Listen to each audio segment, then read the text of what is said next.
no nii. Peatus number 1 suurem ja Marko läks tegema number 2. Päriselt ka või? Ja, aga ilmnes kurb tõsiasi, et WC paberit ei ole ja Tanel üritab nüüd bussi tagasi saada, aga vist väga palju taha ei ole, aga põhimõtteliselt terve buss rahvastab kõik välja. See olemine seal sees, magasid või? Ma mingi tukkusin väikselt, aga maganud ei ole.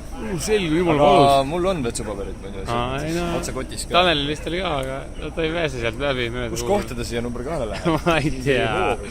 Siit ei paista midagi. Aga äge on muidugi see, et kuu on täis ja otse see nii.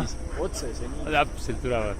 Teemast olegi nii valge, kuradi moodi nii valge saab olla. Vaatsin ka, et no eks see põhjus on seal siis. Positiivne on see, et me oleme läbinud, mis ma ütlesin kilomeetrit, 680 või? 530 või 540 ütlesid see. Ma võtan nüüd teades 650 juba. Nüüd oli 650 või? Jah. Kaugemale või? Ja 8 tundi näitas nüüd, ennem näitas vähem tunde. Et teekond tundus, et õige, aga võib-olla Keps ise õpib, et lollid ei jõua kuhugile.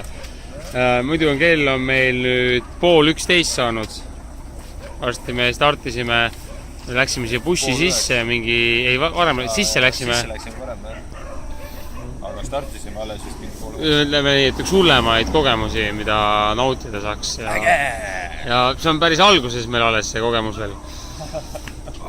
Okei.